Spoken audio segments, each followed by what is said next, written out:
सिंधुदुर्ग आणि कोल्हापूर जिल्ह्याच्या सीमेवर आणि सह्याद्री पर्वताच्या उंच रांगांमध्ये असलेला ऐतिहासिक रांगणागड मागील काही वर्षात पर्यटक तसेच गिर्यारोहणास येणाऱ्यांसाठी औत्सुक्याचा विषय बनलाय। सिंधुदुर्गातील कुडाळ तालुक्यातील नारूर या गावातून रांगणागडावर जाण्यासाठी पर्यटकांना वन विभागाकडून विशेष सुविधा देण्यात येतात। दरवर्षी या गडावर हजारो पर्यटक भेट देत असून यामुळे सिंधुदुर्ग जिल्ह्यातही पर्यटन वाढीस चालना मिळते।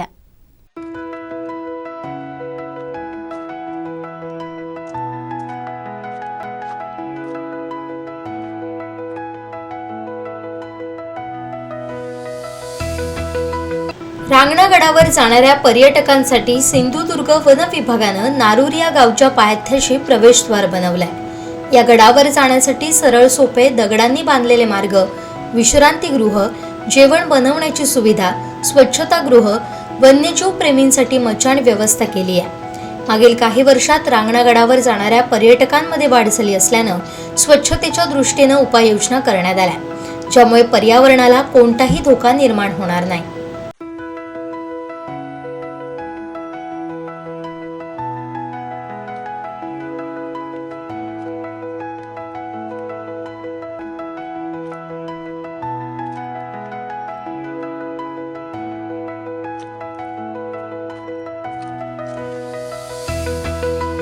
रांगणागड वर जाण्यासाठी नारूर हा सगळ्यात सोयीस्कर आणि सोपा रस्ता म्हणून पर्यटक याचा पुरेपूर वापर करत असतात।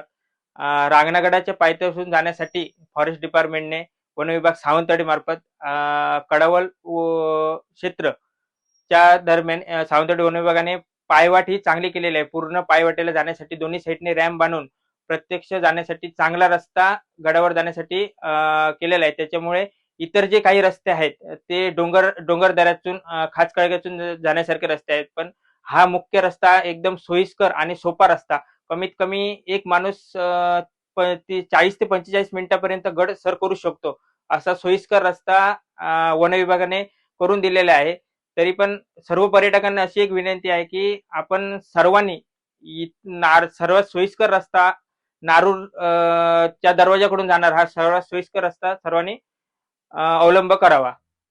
फॉरेस्ट डिपार्टमेंट तर्फे इथे पर्यटकांना विश्रांतीसाठी उंच मनोरे, बसण्यासाठी बेंच आणि जागा बसण्यासाठी असे छप्पर करून केलेली जागा इथे पर्यटकांनी केलेल्या आहेत। तसेच सध्याच काही दिवसापूर्वी इथे रांगणागडाच्या पायथ्याशी एक दुर्मिळ सापाची प्रजाती इथे आढळलेली आहे आणि त्याची संशोधकांनी नोंद केलेली आहे। असं दुर्मिळ साप फक्त आपल्या रांगणागडाच्या या खोऱ्यात भेटलेला आहे। तसेच या ठिकाणी आपला जो राष्ट्रीय प्राणी मानला जातो शेकरू हा मोठ्या प्रमाणात इकडे आढळतो। तसेच वाघ आणि इतर बटरफ्लाय पक्षी, आपल्याला विविध पक्षी जे आपल्या परिचयात नसतात असे पक्षी आपल्याला इथे या निसर्गरम्य परिसरात ट्रेकिंग करताना अनुभवता येतात। आणि विविध प्रकारची वनौषधी झाडे या पूर्ण जातेवेळी आपल्याला माहित नसतं अशी वन औषधी झाडे पण इथे आपल्याला संशोधक घेऊन त्याचा शोध घेत असतात की ही कुठल्यासाठी औषधी आहे, काय आहे। असे अनेक प्रकारचे निसर्ग संपत्तीने नटलेलं असं हे नारूर गाव, विविध वन्य प्राणी असेच वन्य प्राण्यांचा वावरही आपल्या नारूर गावात गडाच्या पायथ्याशी जाताना दिसून येतो। जंगलामध्ये की नाही वेगवेगळे प्राणी पक्षी आढळतात आणि हा प्राणी बघितलाय का कोणी? कोणता आहे?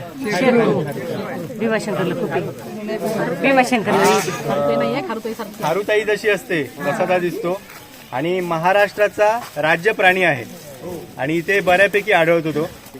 आणि ह्याची एक टेक्निक असते की हा जेव्हा घरटे बांधतो ना तेव्हा तो वेगवेगळ्या ठिकाणी बांधतो, म्हणजे एकच घरटा असत नाही त्याचा।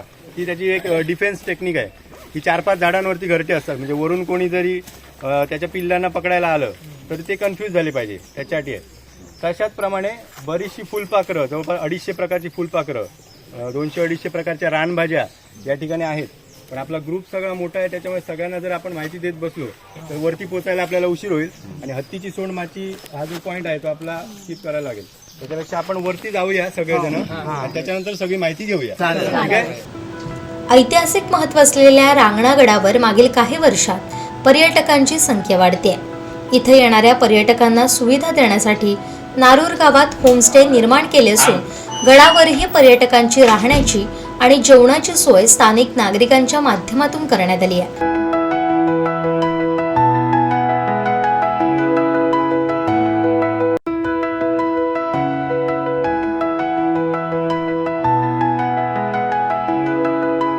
गडाचा पायथा आणि गडावर स्वच्छतेच्या अनुषंगानं स्वच्छता मोहीम राबवण्यात येतात. यावेळी 27 आणि 28 डिसेंबरला मोठी स्वच्छता मोहीम राबवण्यात येईल. जय शिवराय. माझं नाव किशोर सरनोबत. छत्रपती शिवाजी महाराजांच्या पदस्पर्शाने पावन असलेला रांगणा किल्ला उर्फ प्रसिद्ध गड आणि या किल्ल्याच्या पायथ्याशी असलेला निसर्ग समृद्ध असा नारूर गाव, या गावचा मी रहिवासी आहे आणि मी रांगणा गडावरती टुरिस्ट गाईडचं काम करतो. त्याचबरोबर संपूर्ण सिंधुदुर्गमध्ये टूर ऑपरेट करतो आणि रांगणा गडावरती सध्या पर्यटकांचा ओघ जास्त आहे, कारण या रांगणा किल्ल्याला अनन्यसाधारण असं महत्त्व प्राप्त झालेलं आहे. कारण कोल्हापूरच्या 13 किल्ल्यांपैकी एकमेव किल्ला, त्याचबरोबर सिंधुदुर्गमध्ये जेवढे किल्ले आहेत त्याच्यामध्ये ट्रेकिंगसाठी सगळ्यात बेस्ट किल्ला हा आहे आणि कोल्हापूर आणि सिंधुदुर्गाच्या बॉर्डरवरती तो स्थित आहे आणि इतिहासकालीन पण त्याचं महत्त्व तेवढंच आहे. हा बॉर्डरवरती असल्यामुळे सिंधुदुर्ग, गोवा आणि कोल्हापूर या तिन्ही भागांवरती वर्चस्व मिळवण्यासाठी रांगणागड ताब्यात असणं खूप गरजेचं होतं आणि याच कारणास्तव या किल्ल्यावरती भरपूर आक्रमण झाली. राजे आग्र्यात जेव्हा कैदेत होते त्यावेळी सिंधुदुर्ग किल्ल्याचं बांधकाम चालू होतं आणि अशावेळी रांगणा किल्ला दुश्मनांच्या ताब्यात गेल्यामुळे स्वराज्याच्या अस्तित्वाचा प्रश्न निर्माण झाला. मग स्वतः जिजाऊ माँसाहेबांनी मोहीम काढली आणि रांगणा ताब्यात घेतलेली एक घटना खूप महत्त्वाची आहे इतिहासाच्या दृष्टिकोनातून आणि त्यानंतर इथली सगळी व्यवस्था लावून त्या रिटर्न गेलेल्या आहेत. आणि स्वतः शिवाजी महाराज जेव्हा आग्र्याहून सुटले आणि रांगणागडावरती आले त्यावेळी त्यांनी 6000 होण खर्च करून रांगणा किल्ल्याची डागडुजी केलेली आहे आणि त्यानंतर मनोहर मनसंतोष गडावरती त्यांनी 1 महिना वास्तव्य केलं आहे. आपण तहात गमावलेले जे किल्ले आहेत ते परत कसे मिळवायचे याचं सगळं नियोजन तिथे झालेलं आहे आणि त्याच्यानंतर मोहिमा काढून आपण कुठल्या मोहिमेवर जायचं, आपल्या सरदारांना कोणत्या मोहिमेवर पाठवायचं, हे सगळं नियोजन करून धडाधड सगळे किल्ले परत ताब्यात घेण्यात आलेले आहेत आणि त्यामुळे आत्ता पर्यटक या गडाला भेट जास्त देत असतात. आता आम्ही टुरिस्ट गाईडचं काम करतो, त्याचबरोबर आमचे होमस्टेज आहे नारूर गावामध्ये. सरनोबतवाडा हे 100 वर्षापूर्वीचं मातीचं घर आहे ज्याला आम्ही ब्रीदिंग हाऊस म्हणतो आणि पर्यटकांची राहण्याची सोय तिथे केली जाते. त्याचबरोबर नदीच्या काठावरती टेंट कॅम्पिंग होते, शेतामध्ये टेंट कॅम्पिंग होते. ज्यांना रांगणागडावरती राहायचं असेल त्यांचीसुद्धा जेवणाची राहण्याची सोय आम्ही टेंट कॅम्पिंग वगैरे करून अरेंज करत असतो आणि गावातील मुलं यासाठी भरपूर सक्रिय आहेत. तरुण मुलं जी आहेत त्यांनी याची ॲडव्हर्टाईज जास्त केली आहे, कारण मध्यंतरी जास्त कोण येत नव्हते पर्यटक आणि अशावेळी सगळ्या मुलांनी एक ग्रुप तयार करून सोशल मीडियावर जास्त भर दिला. जेवढे यूट्यूबर्स आहेत त्यांना आणलं गेलं गावामध्ये आणि रांगणागडाची ॲडव्हर्टाईज केली गेली आणि या गडाची डागडुजी करणं खूप गरजेचं आहे. खरं म्हणजे पुणे पुरातत्व विभागाने त्याची दखल घेतली आणि 6 कोटी रुपये खर्च करून गडाची डागडुजी केलेली आहे, परंतु अजूनही रांगणागडाचा काही भाग कोसळत चालला आहे. मग सरकारने त्याच्याकडे लक्ष देणं खूप गरजेचं आहे आणि पर्यटक येतात, त्याचबरोबर काही जणं ते गडाचं पावित्र्य भंग करण्याचा सुद्धा प्रयत्न करतात. मग अशावेळी कचरा वगैरे साठला जातो. मग वेळोवेळी जे शिवप्रेमी संघटना आहेत, गड किल्ले संवर्धन करणाऱ्या संघटना आहेत, त्या गडकिल्ले संवर्धनाच्या मोहिमा राबवत असतात आणि आता येत्या 27 आणि 28 डिसेंबरला रांगणागडावरची सगळ्यात मोठी मोहीम, स्वच्छता मोहीम होणार आहे आणि याच्यामध्ये राजा शिवछत्रपती परिवार, त्याचबरोबर सिंधुदुर्गमधील जेवढ्या शिवप्रेमी संघटना आहेत त्या सगळ्या संघटनांना एकत्र करून जवळपास 3000 ते 4000 मावळे रांगणागडावरती स्वच्छतेसाठी उपस्थित असतील.